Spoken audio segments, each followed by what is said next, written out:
Well, welcome back. Hope you guys had a great weekend. It must have been pretty active because everybody else is gone. Go ahead and start with a new session for class 17 and import the session data from class 16.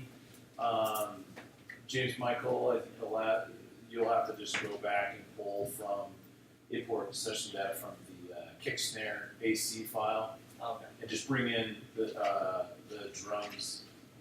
It's really all we're working with today so far. Okay. I'll also bring in the tempo. So don't forget when you do your import session data, don't forget to bring in the tempo map.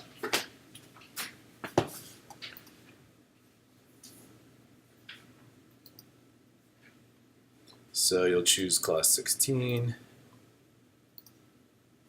choose the tempo map, and then you can bring in all of the other tracks by holding Option and clicking in the void. It'll say new track. And away we go. Now, we did compression. We're going to continue a little bit with compression. Today's going to be your first look at bus compression, and we're going to actually open up a different style of compressor. And so we didn't get a ton of time on it on Wednesday, so hopefully we'll get a little more time spent on it, a little more understanding about it. Let me know when you're here-ish. Any issues? Does that session exist on this? Session 16. No, the kick snare AC. You were sitting here long enough to have brought in that session, right? Yeah. Yeah. Okay. Is that the one? That's not the one that has the guitars and stuff too, right? Yeah, but we don't. All we need are the drums. Okay. It is the same one, but all we need are the drums. So when you get there, you'll create your new session in class 17. And then just import them. Import it. Yeah, you go file, import session data, and you can choose the .ptos. So we need the tempo map, and then we need the drum files, essentially.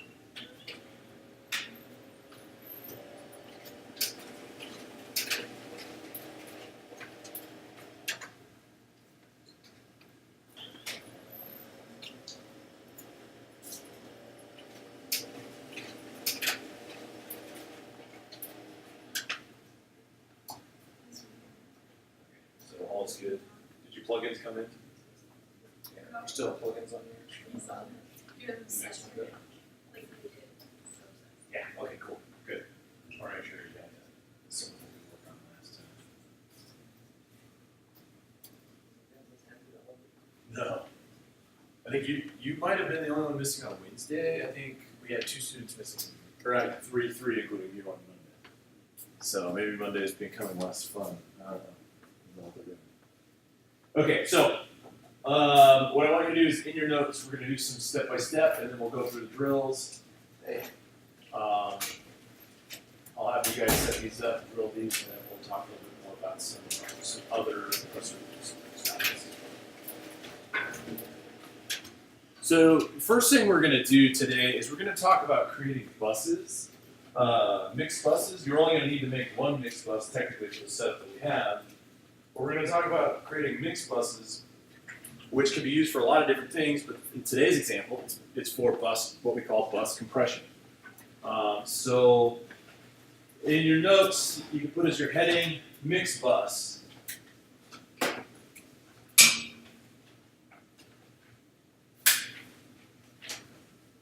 Oh, also on Saturday, April 22nd from 10 a.m. to 4 p.m. they're doing that build your own microphone thing.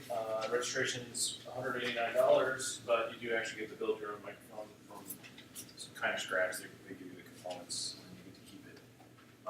It's a fun and interesting experience. So if you guys have the opportunity to come out for that, awesome. So what we're going to do in your heading, Dylan, create a class 17 session. And then you're going to import session data from class 16, from the last class, basically. It's just the same way we've been doing it. All right, so we're going to be talking about a mixed bus. Step 1 for creating a mixed bus. Actually, creating a mixed bus is really simple and quick and easy. Step 1, create an aux track. Now, in your notes, for step 1, you may have to, in parentheses, just jot down to refresh your memory, hotkey for creating a new track is what? Command-Shift-N. So if you want to put in parentheses Command-Shift-N, because you're going to do it the same way you create a normal new track. The only difference is you're going to create an aux track. Okay? Now, at this juncture, we have to make a decision. So in step two, choose either mono or stereo. This is the point where we have to make this decision, though. Okay, so you're going to choose either mono or stereo. The reason that you may end up electing to do one or the other, and it's kind of, you haven't done it yet, so you haven't gone through this process. So this is how this works, okay? When we create the aux, we just have to ask ourselves, on the output of the aux, does it need to be in stereo? Like, is the information on the left and the right going to be different? Or is it going to be the same, in which it can just be mono? Does that make sense? So like, if the purpose of the aux is to harbor a mono image, bass guitar is a great example. So if this is how we use these auxes, or when we do what we call a bus mix. So a bus is technically, we're going to use the aux as a bus when we do this. If I had a bass player come in and we recorded the bass, and what we did is we did a direct feed from the bass, and then we did maybe 3 mics on the amp.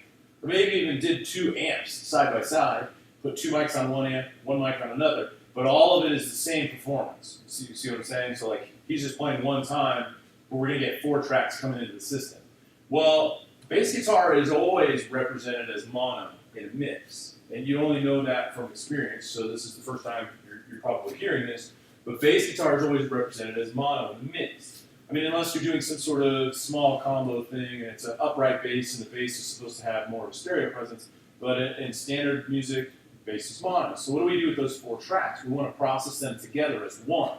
We can independently process each track, but we need to be able to glue them and utilize them together. So what we're going to do is we're going to route them to a bus by using an aux, and we're going to have 1 fader and 1 set of processing that we can do for the whole group. The question is out of those 4 tracks, do we need a stereo image or do we need a mono? And because bass is mixed mono, we only need a mono aux. Does that make sense? Pretty simple, right? But let's say instead we did vocals. Maybe we had background vocals, and we did 4 different takes, okay? There's 1 mic, 4 different takes of layers. If we decide we want to make a vocal bus for the background vocals, we're going to make the bus, or the aux, and we're going to send all 4 of these vocals down that aux. But then the question is what are we going to do with the background vocals? In most cases for a mix, you're going to spread them out through the stereo field. Instead of just having them down the middle or all the way left-right, you're essentially going to put 1, 2, 3, and 4 distributed throughout the left-right pan. So with that idea in mind, that forces us to make our aux stereo. Now all the aux, if we do the aux as a stereo, what will happen is the aux will just stay stereo, it'll stay pan hard out left-right, and whatever the panning is from the tracks that are routed to it gets sent down the appropriate channels of that aux. So they represent, so like if I had a vocal on an independent channel and I panned it at 70 off to the left, when it goes to the aux in stereo, it just stays in that same spot into the stereo aux. So you don't have to re-pan anything from the aux. But that's a question of when you would ask that. If it was a kick drum and I had a bunch of kick mics I wanted to bus into a group, it'd be mono. If it was a snare drum and I had a bunch that I wanted to bus into a group, it's fine. It'd be mono as well. Yeah. Sorry, I just need to go to the printer. Very fine. I apologize for just It's all good. flat, so. But because today's instance, what we're going to be doing is we're going to be using kick and snare, but we also have an overhead left and an overhead right.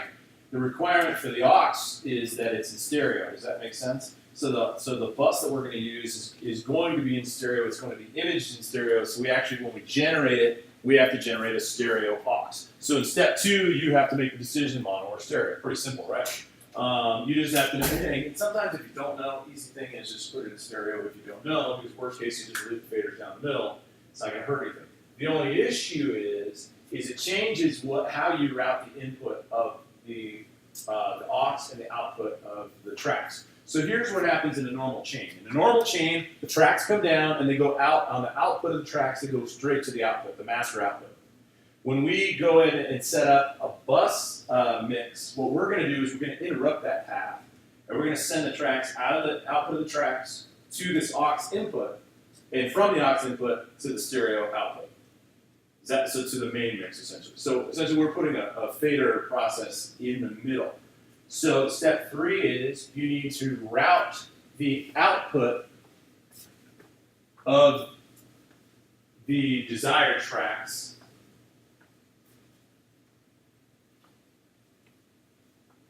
So you're going to route the output of the desired tracks to a bus assignment that matches the aux input. And we're going to manually set this up. So you just want to set up the output of those individual tracks to a bus assignment that matches the aux input. In parentheses, I would just put, or at the end, you can just put example, EX period, bus 1, 2, bus 1-2. That's how it'll look. You'll see it. In step 4, you're going to then, in step 4, route the input of the aux. You're going to route the input of the aux to an appropriate bus track or bus channel path. Essentially, it's example bus 1, 2. So the goal is that in order to make these talk, you have to set the outputs of the tracks to the same bus number as the input of the aux. As long as that bus number is the same, it'll just internally link it.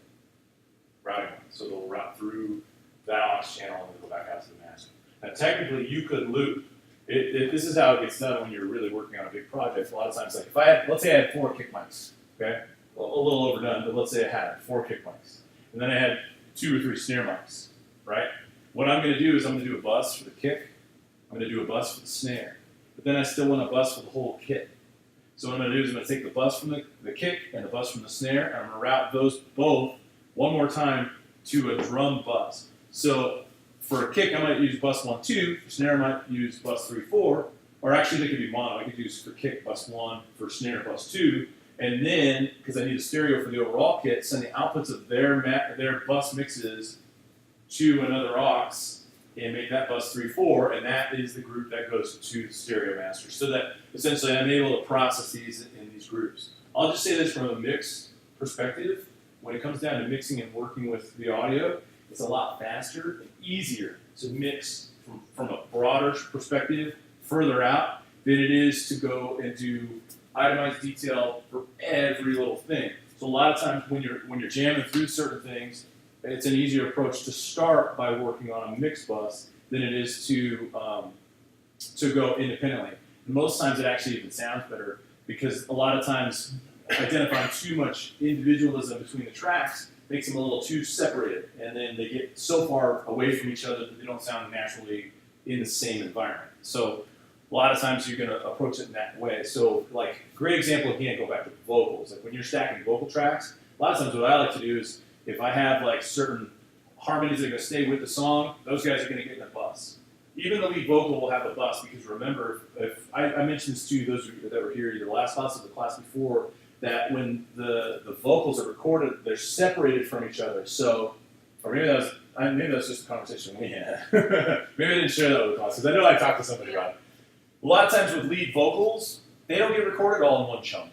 You know, a lot of times I let the vocalist just kind of go end to end a couple times just to kind of get in the rhythm and the flow, and then we really have to go and separate out the sections. So like this is the verse, and then this is the chorus, and we put those on separate tracks. So in the end, we'll have verses, a track that's just verses, and a track that's just choruses, and a track that's maybe final chorus, a track that's just bridges. And then after all that's done from the leads, then we do all essentially they're overdubs, but we layer doubles of the strong parts that we want to emphasize. In some instances, it may not be every line. It may just be the hook line, or it may be the whole section. So we may have all those duplicates of those doubles where they go in and they sing it again, right over top of their other performance. At the end, the lead vocals are maybe 10 to 12 tracks. It's not one. So that group gets a bus, right?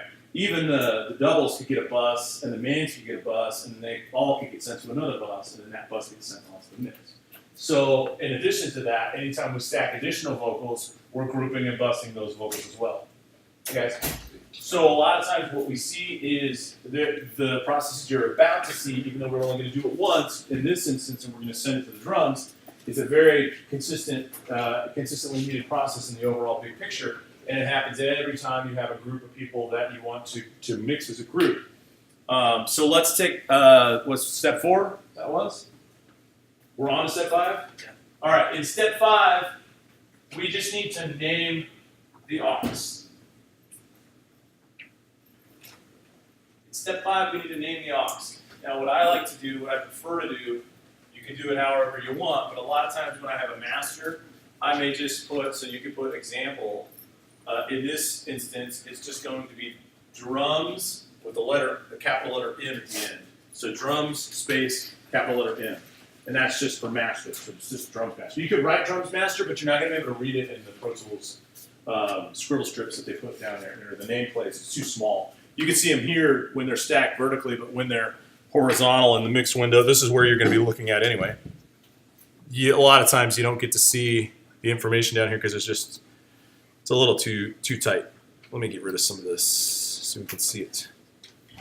Okay, so what I want you to do is I want you to go ahead and generate these bus mixes in this next drill set. So we're just going to take a few minutes and have you guys go through this. I want you to create it and route it once, and then after you're done creating and routing it, I will have you delete it and create it again. So we're using kind of our old fashioned drill techniques like we had. This is a pretty simple item to drill. For those of you who just got in, today's session is class 17. You guys are here Wednesday, right? All you're going to do is import the session data from class 16. Okay? So bring these tracks back in, bring the tempo mapping back in. Okay? And then as soon as you're there, I'll get you the steps and the info. Is there a license issue? What did it say?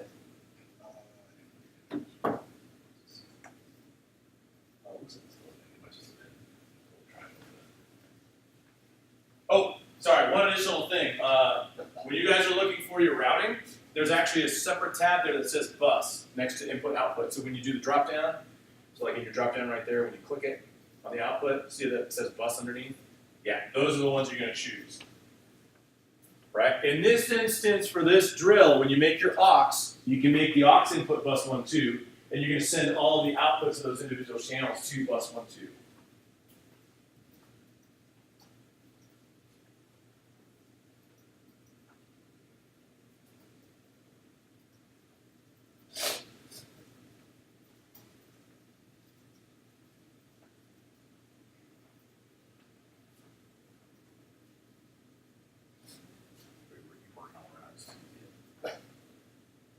Oh, and you're going to get rid of it there. You're not going to do it there, you're going to do it down here in the IO. You can do it there, just, yeah, exactly. You can do it there, but it's different. I'll explain that, I'll mention that. When you're done the first round, give me a wave so I can check your routing. Just want to make sure. Okay, so this one's good. These outputs need to go to the bus version of 1, 2. Right now they're on output 1, 2. Oh, I'm sorry, you did these up here. All of these groups, because they're all going to the same bus group, make all the drums go to the output bus 1, 2. It's the lower one. Or it's this one. See where it says 1, 2 down there? It's that one. Yeah, there you go. Sorry, I didn't show you on screen. I should have just shown you on screen. Yes, sir. So, was all the first time? Well, you can bring in, you have class 16? Oh yeah, hit cancel. You're going to do import session data instead of import audio. Because it'll bring in the whole session just the way that it was. There you go. And then you're just going to choose class 16. Yeah, bingo. Hit it open. And then make sure tempo map, okay, that looks good. And you can hold option. If you click over here, it'll bring all these in. And just hit okay. Just click out to the left of that. Right there. Yeah, bingo. And then just hit okay. And they'll all come in. Just make sure. Oh, after you guys do your import, I apologize. After you guys do your import, make sure you hit save, so you don't have to go back and do it again.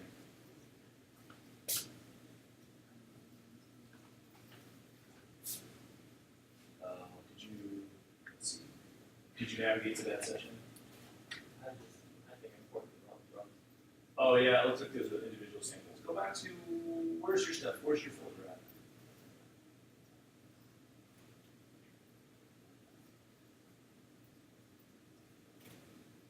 Did you have that kick snare session? Is that on here? What, do you remember what session number that was? Well, you would have brought it in. The first I think day we did it, we actually used the actual kick snare session. So, but I don't see it there because I don't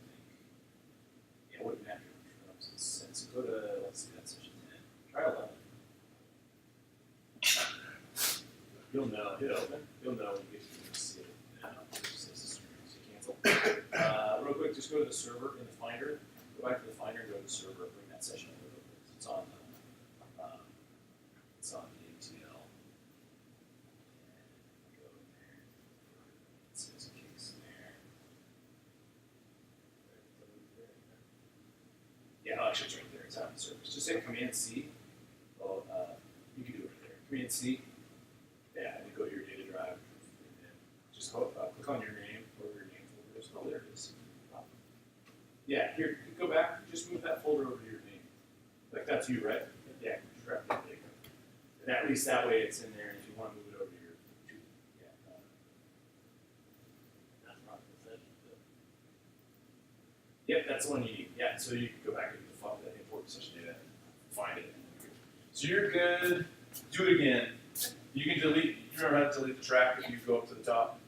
So all you're going to do here that's different is this is good. That has to stay 1, 2 because it's normal output has to stay a stereo. So that in the aux, you're going to leave this to the standard output. And these ones, so like all you're going to adjust is the input ones. And these ones are all going to go to. Does that make sense? Yeah, so it should look like this. I would go ahead and delete that track and just do it one more time and make sure you're kind of comfortable with it. And then you should tempo map. And then hold Option and click right here. And hit OK. Now bring it in. And you're good to go. You have the steps to work with? Yeah. Okay. And you're okay? Let me see. The only thing is this, where is that aux? Oh, it's down here. Okay. Yeah, okay, the only thing is you can leave that output where it was on 1, 2 before.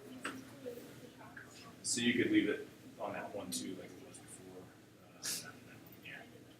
Yeah, so that one will stay 1, 2 with the input changes and the outputs. You know the outputs. Okay, yeah, that's good. The only thing I would suggest is because you have more than this, grab the aux and drag it over here so it sits right next to that group. So if you go down there and drag it by the nameplate, you can just literally click and drag it. Yeah, and then just set it off so that it's with that group, like right off the end. There, perfect. Yeah, that way you don't get, you know what I mean, confused and you have it arranged in a good spot. Okay, let me just, for those of you who've already done it once, you can do it again. While you're doing it again, I'm just going to chat a little bit, okay, so if you kind of want to walk through this. The only, actually, maybe you haven't done it twice, right? And you already did it twice? You're working on your second? Yeah. Kylie? You did it, and then Grady, you're first. Oh, I'm sorry, you're first. Dylan, do it again, actually, real quick. Dylan, just let me know when you're done. Sorry, I'll wait, because this might be more important than I realized. Yeah, perfect. Good. Great. Now, an easy way to know that it works is if you push play and you see that your meter's fired at the aux. Then you're like, oh yeah, it's getting sent to where it's supposed to be. Otherwise, if the aux is dead, then it's not working.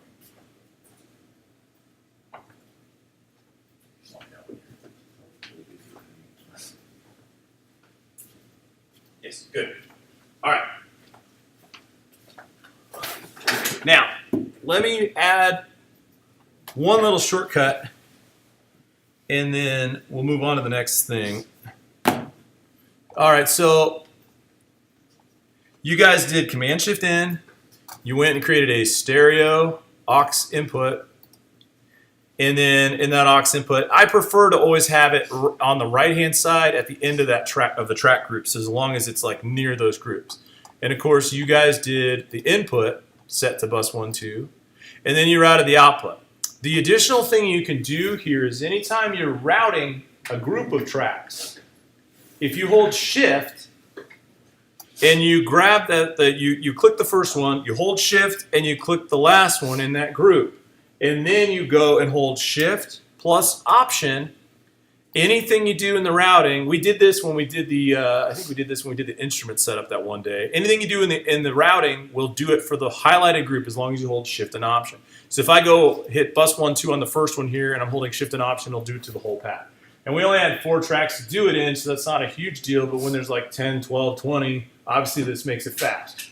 So in your notes, you might just want to write, choose the first nameplate, hold Shift, choose the last nameplate, right? So choose the first nameplate, hold shift, choose the last nameplate. It's like step 6. Yeah, you could just throw it onto the end if you want. I mean, this counts for all things. It's not just this performance, but it's anything you do involving routing. But in addition to that, then all you're going to have to do is hold shift and option. So in your next step there, you hold shift plus option and choose routing. And that's it. Hold shift plus option and choose routing. It'll do it to the group. Just makes it fast. Now, in the last step here, I asked you to call this drums with the capital M at the end, so it shows drum master. And then again, you'll know it's working if you push play and you see routing down the master. Now, I just want to mention this. So this is what happens here. These outputs, there is a way to duplicate the outputs so that there's more than one, but you can only do it in the output routing. So like when you did the I/O setup, there's a way in the I/O setup to make outputs 1 and 2 split off to like 6 other outputs or more. It's a special technique, but you have to do it in the outputs, the I/O setting. Once you're here in the actual session, you can't have more than one output routed from each individual manually this way. So if you wanted it split out into multiple paths, meaning the single track comes down and it's sent to multiple directions, that's when you'd use the sends, because if you notice when you open the sends, you also see a bus menu here. So these sends buses are split outs. They're not final path outs. Does that make sense? So they're additional split outs. We're going to use those mostly for reverb, parallel compression, things like that. So not exactly for what we're doing right now. But now that we're in it, good news is we have a bus set up for the entire drums. So it includes kick, snare, overhead left, and overhead right. So notice before on Wednesday, you guys had at last had EQ and your compression set up for the kick drum. Now what we can do is on the group, we can actually apply for the whole group an EQ plus a compressor. Now here's the thing. You can run EQ into compression, and you can run another EQ post-compression. A lot of times that's done for multiple reasons. This is one thing that we run into. If you EQ before you go to compression, the one thing you know for sure, in the same way that we use the filter, the sidechain filter on Wednesday, is that anything we decided we didn't want to affect the compressor settings, we were able to filter out. But the filters, when we use them as a sidechain, don't actually eliminate the EQ or properties, whatever's in that frequency range that we eliminated, is only for the triggering. It's not for the final output. But in some instances, it's cleaner to just get rid of it altogether, so it's not even in the sound. Great example. If my snare is too thick and it's got a lot of low frequency and I know I don't want it, then on the way into my path, before I get to the compressor, I'll go ahead and EQ it first. So the compressor's not working on those frequencies because I already know I'm going to eliminate them, so I'm going to take them out before I put the compressor on. That's why you may have EQ prior to compression, just to clean it up and eliminate anything you don't want the compressor to work on. Then though, after compression is done, compression actually creates a sound. Like there's an actual sound of compression that the compressor draws out from the overall tone of the source. Sometimes that's good, sometimes that's bad, and sometimes it needs to just be finely tuned after the compressor. So like in the instance, like if we wanted to slam this and be really harsh on it, the compressor may react a little harshly and create certain frequencies that might not benefit us. So of course what we're going to do is throw an EQ post-compression, clean up the EQ after the compressor. Does that make sense? So it makes you a cause for why you may do EQ prior to compression and why you may do EQ post-compression. But what we're going to do for now is we'll go ahead and do EQ prior to compression, we'll do EQ into compression, and then if we feel the need, we can add another EQ post-compression. So first thing I want you to do is now that you have your aux bus mix, go ahead and add an EQ. You can use the 7-band standard EQ to the bus, to this aux, and what I'm going to have you guys do is set up the EQ for the drums. Now how did we do it last time? Hopefully you have your notes from the day that we did EQ. I think was it Monday or the week before? I don't remember. You should have the steps for figuring out your sliding through these frequencies. Let me show it to you one more time. Again, you should have the steps. If you miss that day, you can borrow someone's notes. This is what we're going to do next. So I'm going to go into I'm going to put this on the aux. Okay, so this is that bus mix, EQ 7-band, and remember my step one of this was to take the mid frequency, accentuate it. I think I told you guys +6. So I'm going to accentuate it, and I'm going to sweep for problem spots, right? Remember that? I'm looking for problem spots that I can eliminate.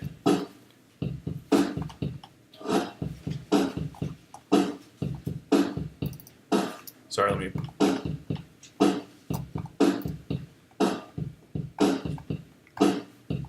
So I'm going to look.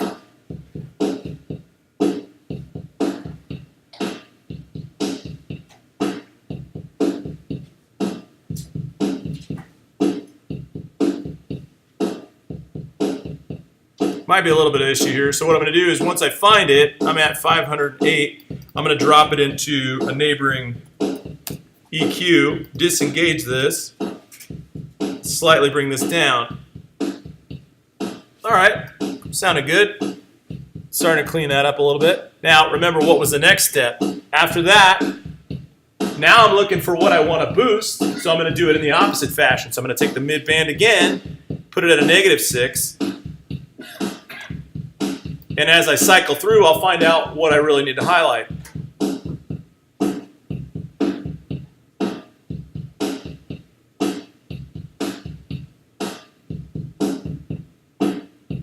All right, now my suggestion here, just because I know it, this is typical for the master.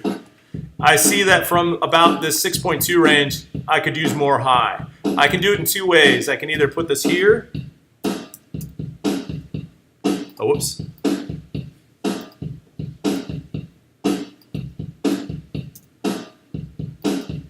It's not letting me do it that way. I can either put it here, or here I brightened it up. Or instead of doing it as a peak, I can do it as a shelf. Still about that 6.2 range. But instead of just doing just the range, doing all the way to the end. And if I A-B it by taking it off, that's about what I get. Now, there's still more that can be done. I think you might find, I think it's still boxy right here.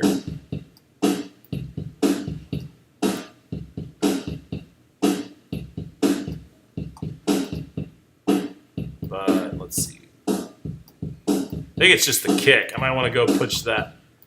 When you're working with this, because everybody's in it, it's like if you're noticing, oh, like the kick's bothering me a little bit right here.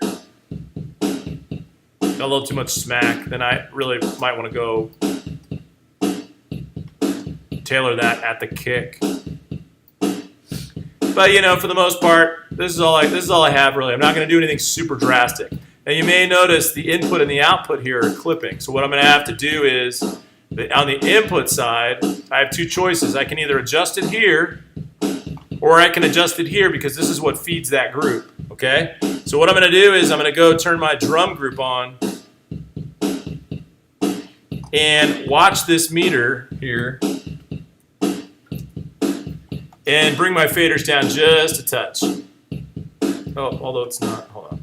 Oh, that's why. And then if I click this, peak should clear. I'm just looking to make sure it doesn't continue to clip. Now the reason that that's okay right now, and there's a little bit of headroom left, is because what I'm going to do is I'm going to add a compressor after this, so I'm going to end up being able to make up a lot more power and energy there. But what I had to do is turn the drum group on and turn down the faders just enough to clear that so that there's no clipping here. You're going to want to be mindful as we start stacking plugins, make sure that none of them are clipping along the way. For now, what I want you to do is go ahead and throw an EQ 7-band onto the bus and go ahead and use your EQ steps to choose what needs to be accentuated, what needs to be pulled down. Now, I wouldn't do a ton of movement because too much movement might cause problems.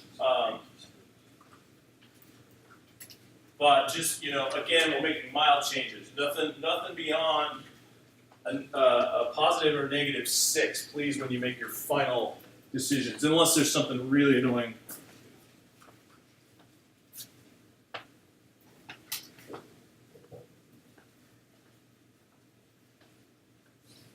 You hear the name? I don't think so. Okay. Yeah, you might need to grab someone's notes or something you can borrow. But it's basically, all you're gonna do is throw a D2 in on an aux master.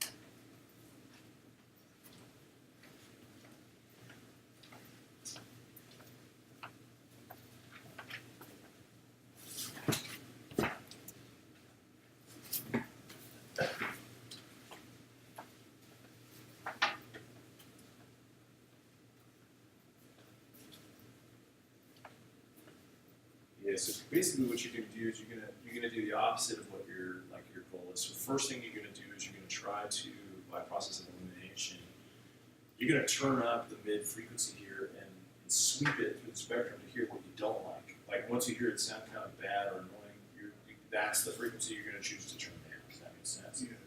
So what you're gonna do a positive 6 on this mid band. So you just roll it up till it says 6 dB, and then so it says 6 right there, yeah. And then put your headphones on, push play, and sweep it through the spectrum by going back and forth on the frequency. And when you find what you don't like, that's the frequency you're going to choose one of the neighboring ones. Like if it's higher than there, you put it here. If it's lower than there, you put it here. When you find one you don't like, that's the frequency you'll type in, and instead of putting it to positive, you pull it back down to the negative. Okay. And then you can deactivate that mid frequency. And you're getting Miles, let me know if you need help, okay? All right.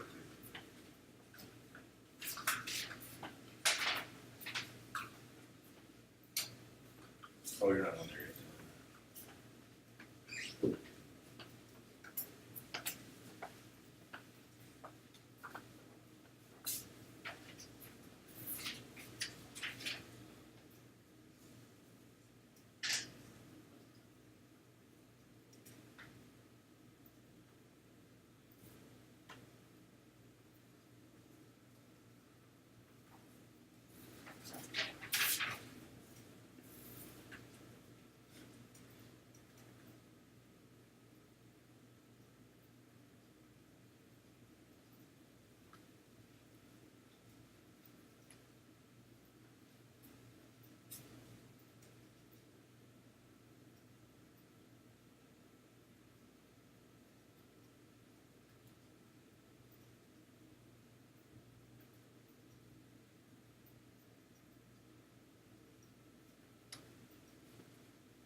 Did you need to get someone's notes for this?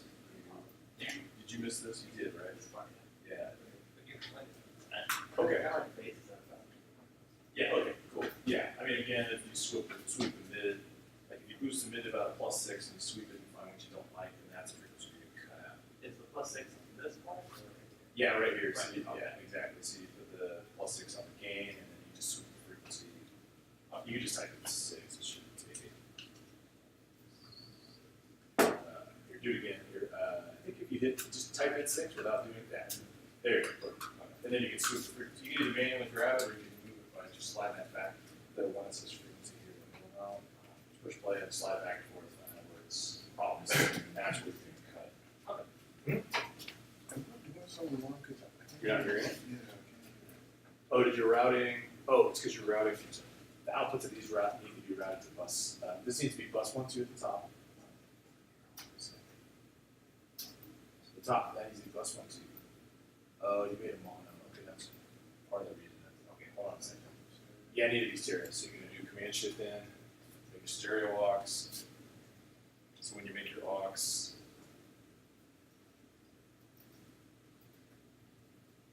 there you go. Yeah, make sure it's stereo. We can put the aux. No. You do it.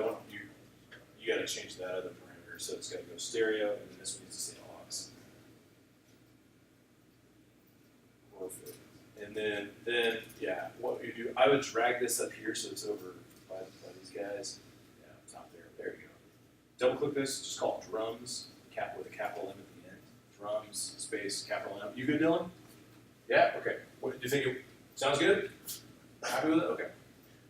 And then what you'll do is, input's gonna be bus 1, 1, 2. Yeah, there you go. And then go to the left and grab your group. That whole group of drums. So click that one. Hold Shift. Click that one. Just this one. Hold Shift and Option. And then at the output where it says 1, 2 there, make it bus 1, 2. Down below. Bus 1, 2. There you go. And they're all routed now. Oh, where you hold Shift Option? When you did that. Here, slide over and do it again because it didn't take. And just pick any one of these and do. So you're holding Shift and Option. No, there you go. Yeah. And then up the top. Same thing. Plus 1, 2. There you go. Now push play. You should have it again. Oh, except now this EQ, so this EQ that you have. Oh, do it on the Yeah, because this one's not in the right spot. Does that make sense? Do it over here. Sorry, I didn't put it in yet. But make sure it goes on the top of that aux. Good? Yeah? Do I make this output? That just says 1, 2. Yeah, or you can leave it. Bingo, yeah. Alright, I was getting the sound for a second. But, And then you're going to throw left side. the EQs over here. Oh, it seems soft on the left. Yeah, I want to get Okay. sound on the left side. Switch to the selector tool. Yeah, there you go. And then just like double click or triple click it. Go 1, 2, 3. There you go. And then push play should just loop. And then let's see. I mean, it seems like you got both sides on there, but does it seem? Oh, pull that jack. Pull it out and put it back in. See if maybe it's supposed to twist. I think, right? Still same. Shouldn't be a panning issue on there. You know what? Solo this real quick. You said, well, which side do you hear? My left, if I pull it out some. I think that was both. I can pull it out some. Oh, is that what you were saying? I pull it out like a little bit. Yeah, I just wasn't sure if it's connected correctly or not. Yeah, so I pull it out like that out here. Both sides. Oh, okay. Yeah. Sorry. That's so good.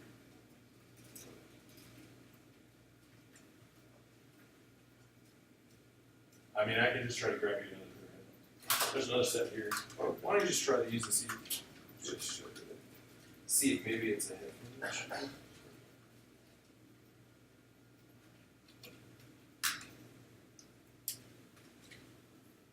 okay. Let me check this cord right here. Yeah, here just, well, you never know. It could be the cord. Yeah. Does it still be the same? Yeah. Well, here, do you hear it on the right now? Yeah. Yeah, like when I pull it out a little bit, the headphone, I pull, I hear both sides. Do you hear both sides now? Plugged on the way, no, it's just in that. So nothing right now. Yeah.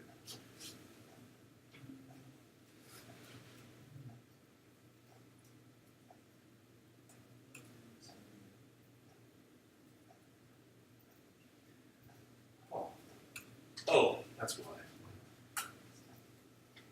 You picked Oh, one there's out. only one. On the 1 instead of 1, 2. There you go. Now it's just the right. Now it's both. Well, except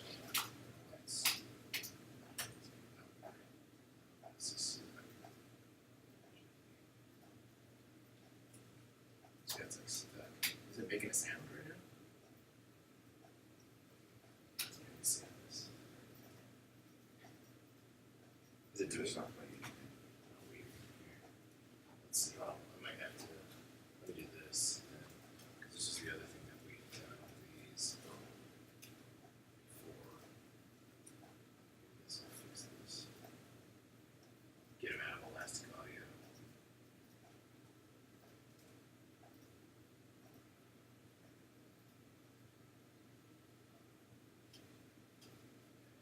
Actually, let me see, what is this section? Where's this at? This is 17. It's still, it's in your folder with your name.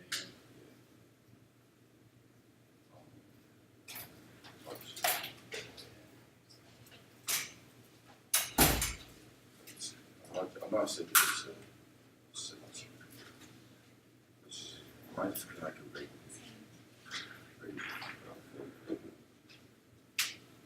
Oh, that's why. So that's, yeah.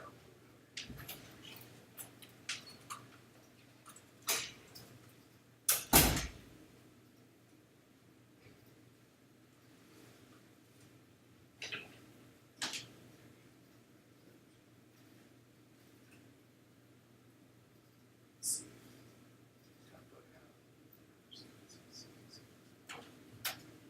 Okay. Yeah, that's good. Okay, now you need to throw that EQ on that group there. All right, good. All right, everybody's pretty much there, right? Everybody's pretty good. Okay, so let me walk you through just one more thing. This is kind of going to be this should be probably, if we have more time to do other stuff, this may be the last thing we do so that you have some time to mess with it.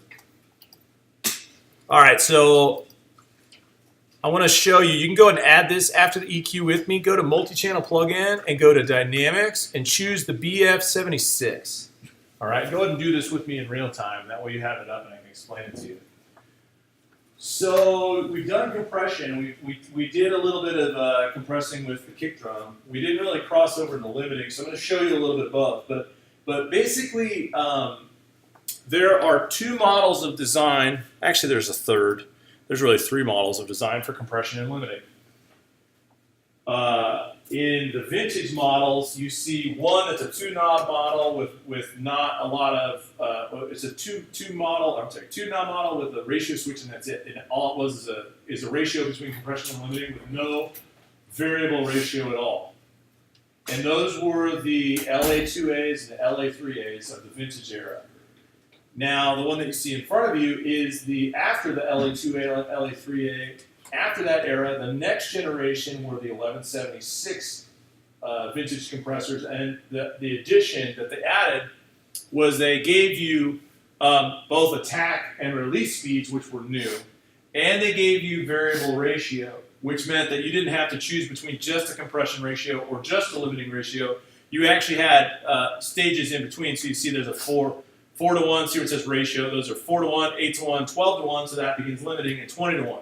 And then you could combine these buttons to make any other combination. So you could push in 12 plus 4 and get 16, right? Or 12 plus 8 and get 20. Or you could do all of them and get 44.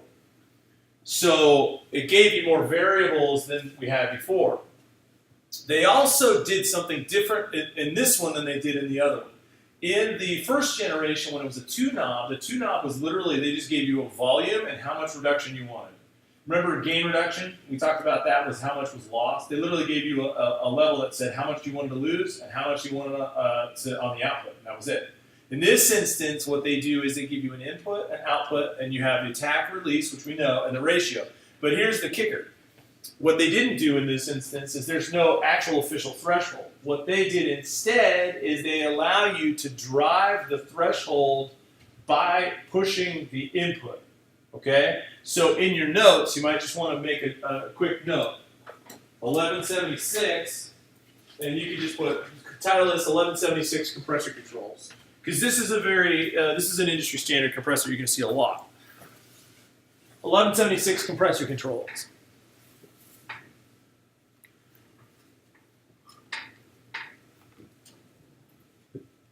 The input, essentially, instead of having a threshold, the input drives compression. I would write that down. Input drives compression.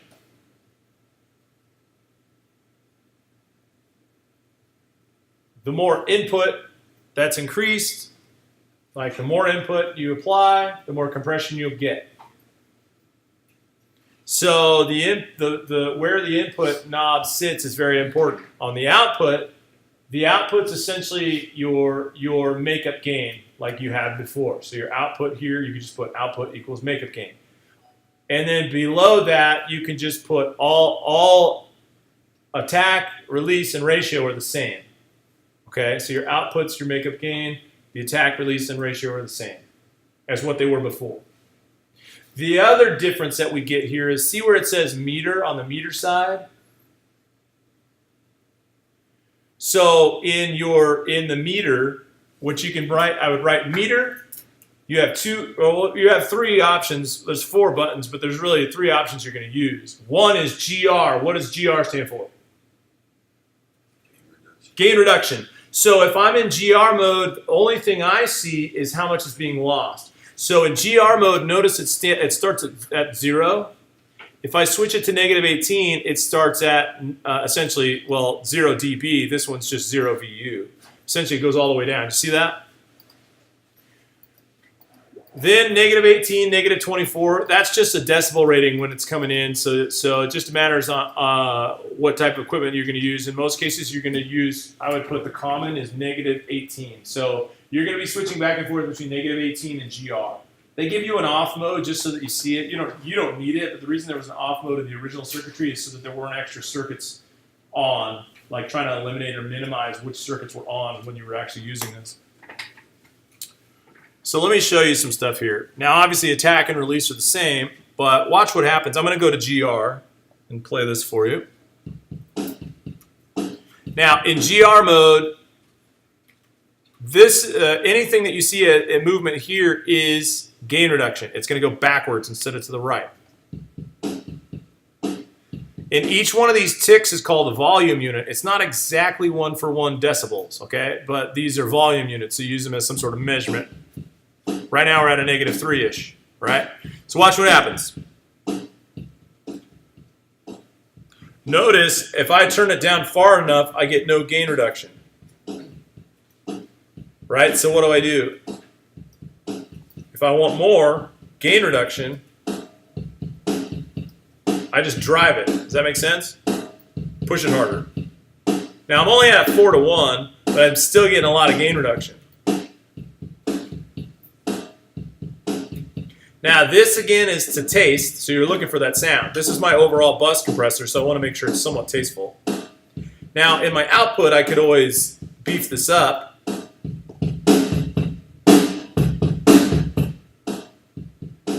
And notice that sounds a little more expounded as I push this harder. Notice that the sound actually changes.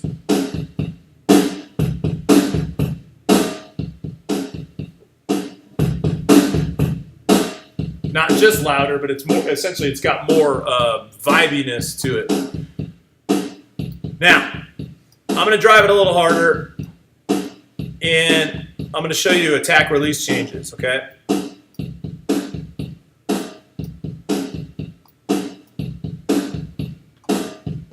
Notice what happens in the release if I make it super slow.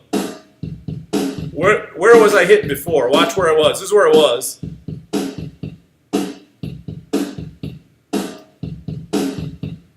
So the one other variable here is instead of it just holding at a gain reduction, it actually increases gain reduction by making the release time slower. See that? Oh wow, the further I go, I'm actually getting beyond the -5 mark now. And if I go all the way back, you see how it's moving the gain reduction amount? So the release is a little more in control of that effect. Same way the attack is going to do. The attack's going to give you a little more of that as well. What I want to show you too is, okay, so now we've done compression. Let's go ahead and throw a 20-to-1 ratio on.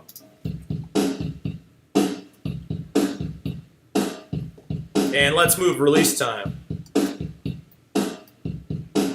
Pump that up a little bit more.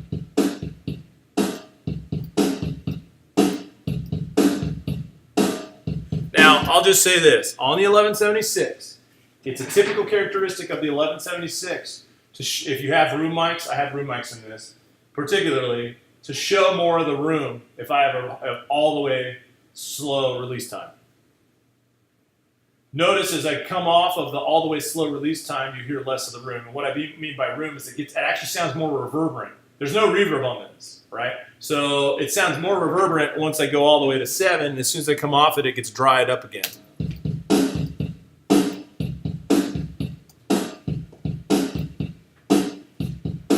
Right? Now, I'm going to add these other groups and do an all buttons in. But this is a 44-1. I just hold shift and click them.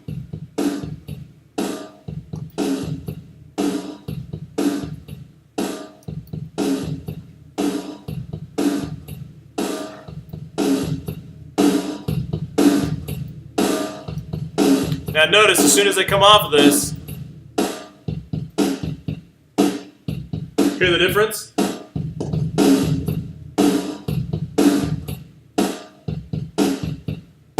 Now, so there's two major effects that they use. These are actually built into your presets. There's two major effects that we use on an 1176. It's called all in or all buttons in, which is what you heard. And then there's another one called pump. And the difference is when you go to pump, instead of having an all in, it's just essentially increased input. So the weird thing about this is, write this down in your notes about compression and limiting. Just write compression and limiting technique, okay? And then I'm going to let you guys mess around with this because this is where it gets fun. When you're doing it as a bus, it's way more fun than doing it in tandem. Compression and limiting technique. Let me just talk you through this technique, this very basic, simple properties of the technique. There are, wow, forget how many steps there are to this. I think there's only 3, 4. Let's just say there's 3. Don't write it down until I know because I forget if there's one more at the end of this. But essentially, there's 3 major steps to having solid compression, to getting solid compression.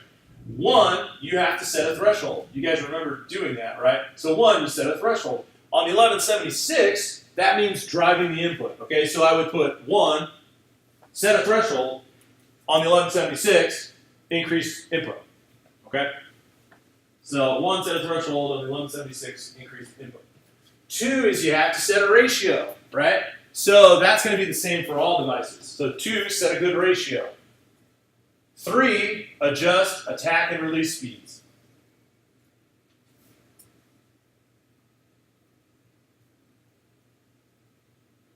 So check this out. This is the major kicker. Okay? At the bottom of that, I would put increasing any of these increases the amount of gain reduction. It essentially increases the amount of compression or limiting. And that's the big key to this technique. Increasing any of these increases the amount of compression or limiting. Okay? And just write that underneath that group, and we're done. But let me explain it to you. What that means is, actually, define, Grady, I know you know this because I know you were here last class. Grady, define for me, what is gain reduction?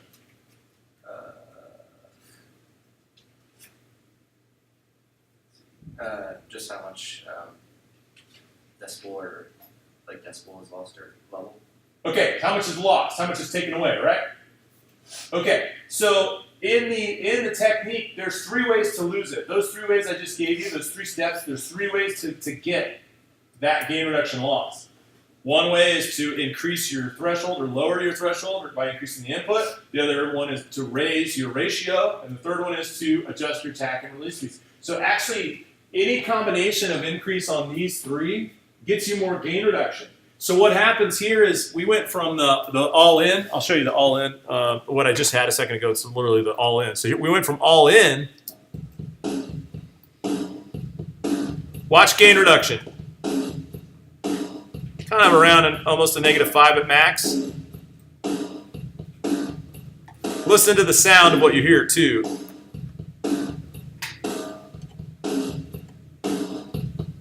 All right, I'm gonna switch over to pump. What's the GR tell us here?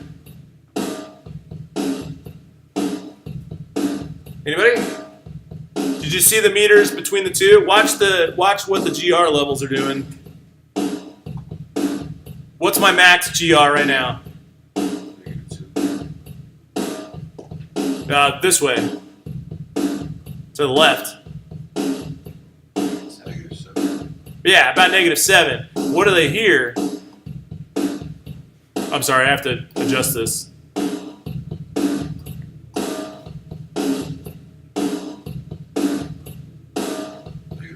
-5, right? And then notice this is all buttons in. This is the 44-to-1, higher limiting settings, and then this is the pump. Same attack release. I'm on a 12-to-1, and I have -7. So what does a GR tell us between the two of those? The pump takes less. Or more gain reduction. Yeah, essentially the pump takes more gain reduction, but it's a 12-to-1. The all buttons in takes less gain reduction, but it's a 44-to-1. Which of the two of those sounded more drastically effective? Between the two. All button in, right? So essentially, what happens here is it's an adjustment based upon the combination of the in, the attack, and the ratio that really sets the tone for the overall sound and the amount of gain reduction. But it means that we could have almost the same amount of gain reduction, but two completely different sounds based upon the approach. Does that make sense? So, and again, that release, I'm going to go back to all in.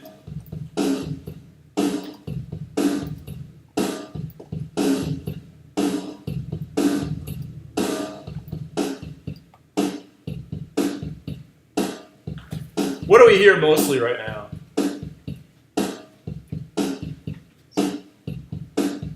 Anybody?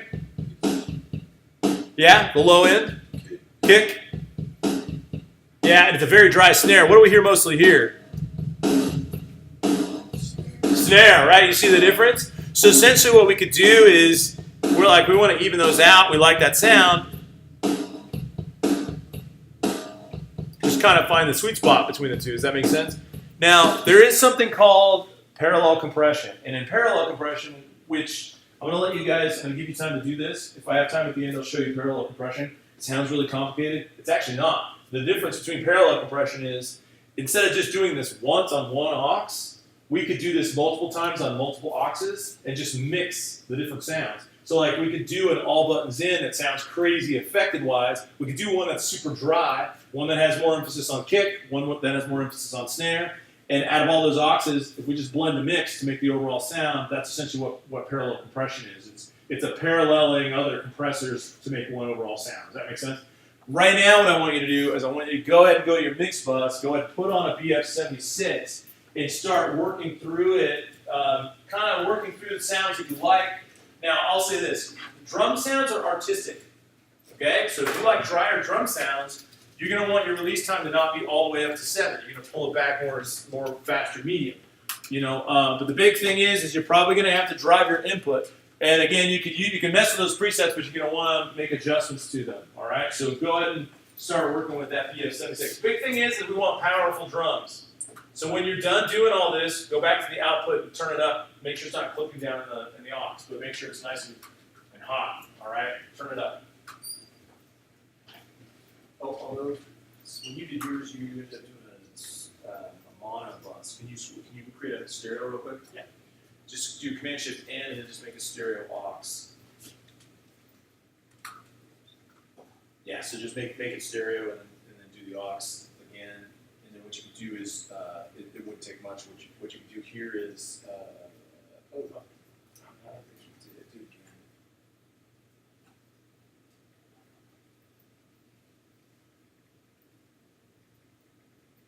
Yeah, there we go. And if you go to the mix window real quick, I will show you in this. You can go to your subband. You can't drag it over because it's different channels that are used. What you can do is at the very top, that arrow at the very top, hit Save Settings, and then you could just type, if you want, just type your name. Oh no, actually, yeah, you could do it there as long as you chase it there. If you're gonna put it in your own folder, just put it in the data drive where your name is, and just chase it there. Make sure, yeah. So and then you can just title it. Yeah, EQ is fine. And then what you're gonna do is hit Save. Oh, it's not going to let you save. Oh, hit cancel. We'll do it again then. I don't know why it's doing that because you normally just do these. do it again, hit save, and just put your name on it. Just put your name, EQ. Yeah, bingo, hit save. And then over on this thing, go ahead and open the 7-band. Yeah, EQ, 7-band, bingo. And then at the top, go to load. Import. And then, yeah, pick yours. And then hit it.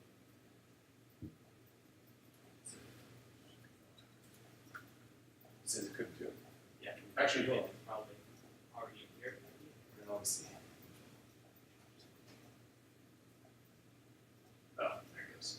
I guess we didn't do it here. Okay, so now make that input +1, 2, and make all of these +1, 2, so these +1. So that you're stereo. Does that make sense? Yeah. And then make all of these +1, 2. Oh. Yeah, just click that one, hold shift, click that one. Hold shift and option, and then do any one of those, and you can go to +1, 2. Yeah, and then on this, I would just highlight it, or like click the nameplate, delete it, and just go to track delete. Now it's out of there, and then you can rename this limited. And then you go ahead and add that BF76 and you go.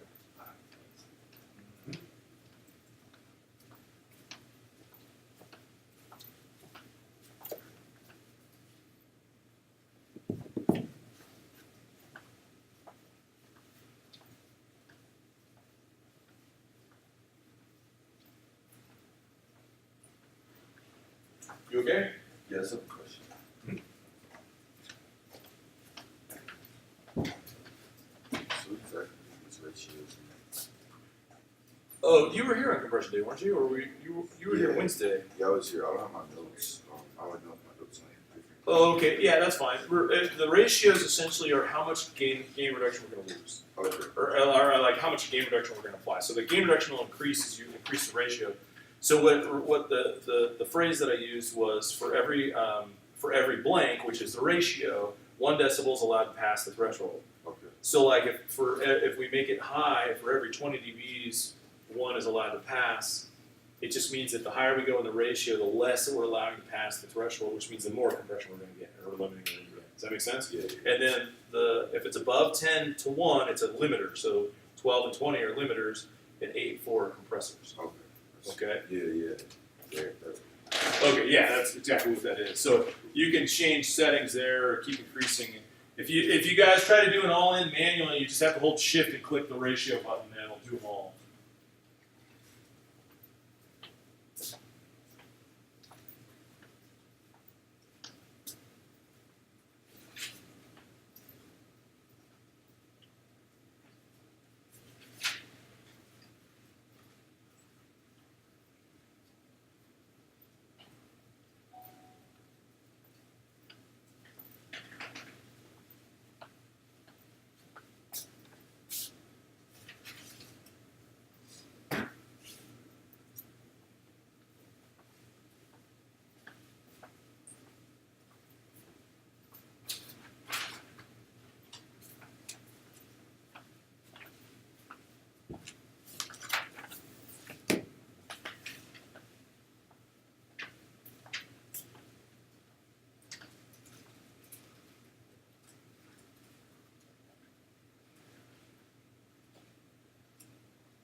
All right, how we doing?